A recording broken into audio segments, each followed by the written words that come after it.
यहाँ पर बैठे हुए सभी हमारे भाई और बहनों, बुजुर्गों, नौजवान साथियों, छोटे छोटे बच्चों, ये जो घटना टीकरी का जो पूरा है सोनी में जो घटना घटी है, 13 बच्चों के ऊपर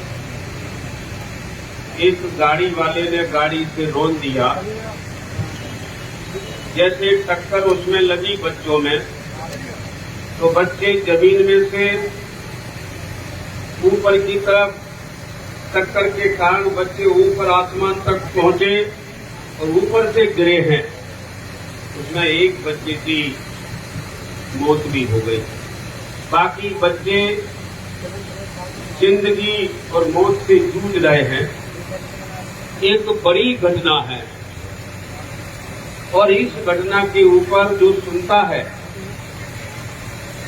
उसके दिल दिमाग में एक दर्द होता है और आंखों से आंसू निकलते हैं। हम लोग भी उस घटना के घटना स्थल पर गए थे, तो घटना सुनकर के ही हमको लग रहा था कि ऐसी भी घटना हो सकती। और मैं आपसे कहना चाहता हूं कि एक बच्चा कुचल गया होता तो गाड़ी निकल जाती। 13 बच्चे थे तो 13 बच्चों में गाड़ी उलझ के रह गई और वो गाड़ी निकल नहीं पाई। तो गांव के लोगों ने उस गाड़ी को पकड़ लिया और ड्राइवर को भी पकड़ लिया।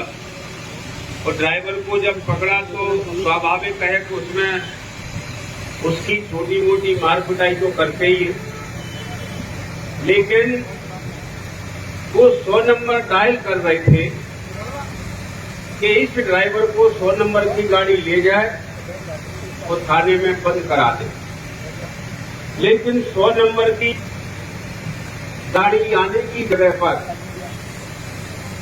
सिविल की ड्रेस पहन करके एक मोटरसाइकिल पर तो पुलिस कर्मी आते और वो कहने लगते हैं कि हम ले आ रहे हैं। तो गांव के लोग कैसे सोचते हैं उसके हाथों में मालूम क्या है कि ये कौन है, ये पुलिस वाले हैं, चोर हैं, लखने हैं, उचक्के हैं, पता नहीं कौन है, पता तो होना चाहिए ना। और ऐसी घटना के बीच में बिना डरे जो जा रहा है, इस बात के लिए भी उसे सस्पेंड किया जा सकता है, क्योंकि ये कानून के रक्षक हैं। इनको कानून का रक्षक कहा गया है। और यही नहीं कि जब ग्रामीणों ने जब उसको नहीं सौंपा, क्या मालूम नहीं उसके दुश्मनी लेने आ गए हों कि उसको ले जाकर के हम मार देंगे, इन पे 300 लग जाएगी। ऐसा भी हो सकता है। तो बिना ड्रेस के किस आदमी को सौंप दे गांव के लोग। तब दूसरे लोग आए, उसमें एक कोई एसआई और एसआई के साथ में एक वो आया थानेदार और एक सिपाही भी आया। और वो सिपाही है, वो भाई वो भी लेकिन एक ड्रेस पहने था, तो एक को भी कैसे सौंपा जा सकता। उसके बाद यहाँ जो थाना प्रभारी हैं, ये भाई साहब बड़े ही कलाकार हैं। इनकी कला के बड़े चर्चे हो रहे हैं और इनकी कला के इतने चर्चे हो रहे हैं कि इन जैसा आदमी धरती पर अब पैदा शायद नहीं होगा। ये आखिरी आदमी है इतना कलाकार, अब शायद नहीं होगा कभी। उन्होंने भाई साहब ने आगे ना ये देखा कि क्या हुआ है, वो है, सीधे महिलाओं में लाठियां देने लगे।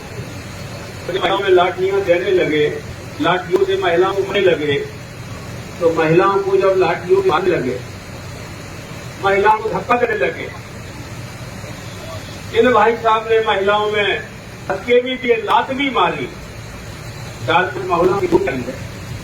और इतना से भरा महिलाएं को कह रही थी कि हमारे तो बच्चे खत्म हो गए हैं, आप लाठियां दे रहे हैं।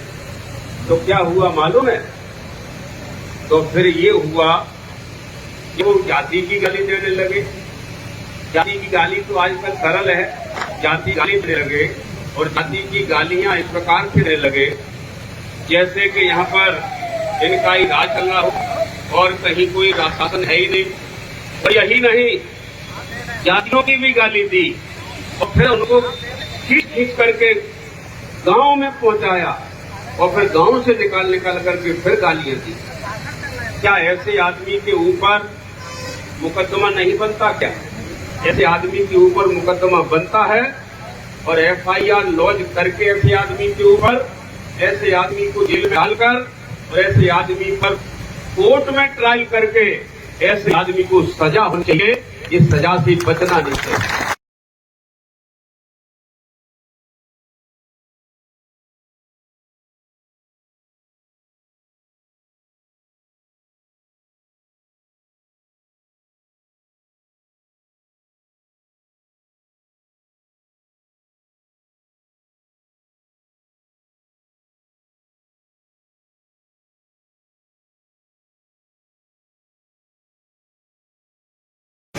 और उस लड़के से पता कर लेते, उसके पास बुला है ये हम कर लेते।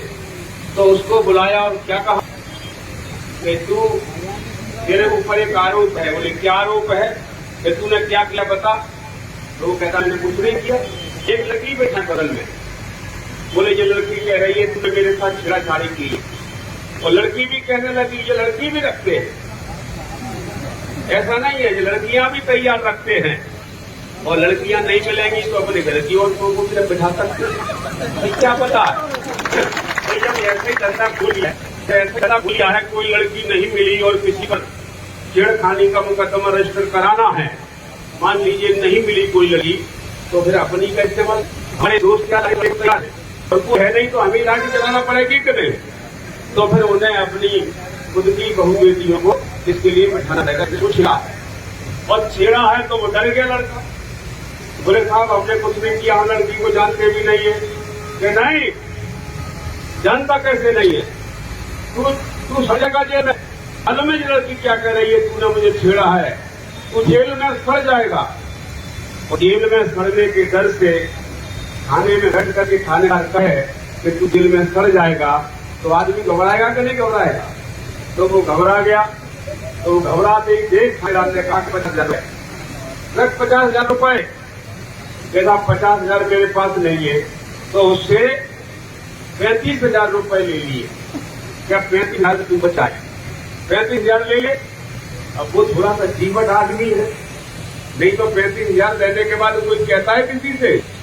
नहीं कहेगा। जब 35,000 देती और कही तो थानेदार घर में जाकर के बंदूक गोली से उड़ा देगा उसको। ठीक है कि नहीं? तो उसने, मजबूत है कोई लड़का, और उसने कह दिया कि तुमने हमसे 35,000 रुपए गलत लिए हैं, मैं अब आगे कार्रवाई करूंगा, आगे भी जाऊंगा। जैसे आपका रास्ता मालूम नहीं है, अब उसे आगे का रास्ता मालूम था। अब उसे आगे का रास्ता मालूम था तो क्या बोला, मैं आगे भी जाऊंगा। तो आगे कहाँ जाऊंगा? कि ऊपर अधिकारियों पर ये सारी बात कहूंगा मैं। तो घबरा गए भाई साहब के, ये भाई साहब घबरा गए। तो बोले कि इधर उधर राजीनामा कर लेते कि कितना राजीनामा करेंगे, कि हमारे पूरे पैसा वापस करो तो राजीनामा करेंगे। तो ले 15,000 रुपए उसे वापस कर, 15 वापस कर लिए और 20 रख लिए। तो 20 रख लिए किसी को कि 20 अभी नहीं दूंगा, नहीं अभी कहना पड़ेंगे, मैं सारे जेलों को फिर से सुना दूंगा। वो धमकी फिर दी। तो 20,000 रुपए अभी इन्हीं के पास है, भाई साहब के पास।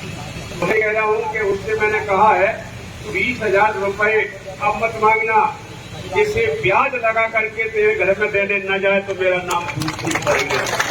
ठीक है कि नहीं? ब्याज लगा के और बिना ब्याज के नहीं लेना है। ये घटना है यहाँ की। तो आपको उम्मीद है कि आपके FIR बिना पैसे के कटेगी कभी? ये कट सकती है क्या?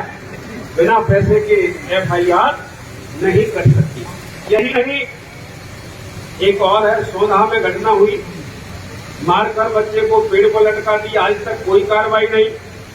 एक और जो घटना है, जगह जगह पर मेरे पास सूची रखी है, लेकिन मैं ये कहना चाहता हूं, ये सारी बातें हैं। क्या पुलिस को आप कानून का रक्षक मानते हैं? नहीं है ही वो तो। कानून के हिसाब से, संविधान के अनुसार ये पुलिस कानून की रक्षक है, तो इसके ऊपर पुलिस ने टिप्पणी की है, पुलिस के ऊपर टिप्पणी है, और टिप्पणी है किसकी? हाई कोर्ट की।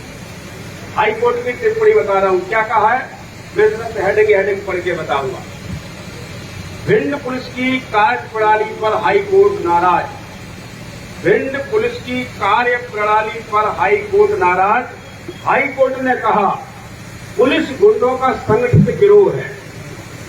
पुलिस गुंडों का संगठित गिरोह है, यानी डाकुओं का गिरोह हो गया कि ये हाई कोर्ट ने कहा। हाई कोर्ट की फाइंडिंग है। हाई कोर्ट क्या?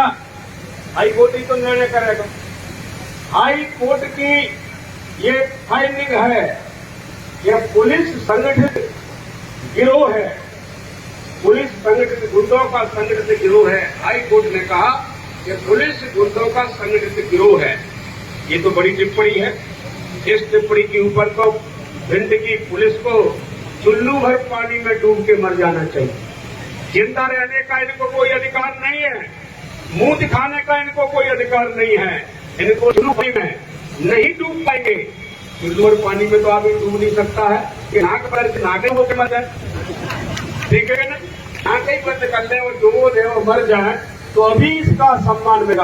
अन्यथा हाई कोर्ट की ये टिप्पणी कुछ छोटी मोटी टिप्पणी नहीं है, ये छोटी बात नहीं है। आप दिमाग से निकाल लो छोटी बातों को, घर वर को निकालो अपने दिमाग से। कहीं घर घुसा भी है लेकिन शरीर के अंदर, उस घर को निकाल लो और ये सारे के सारे मामले हमारे पास हैं, ठीक है? आप और आगे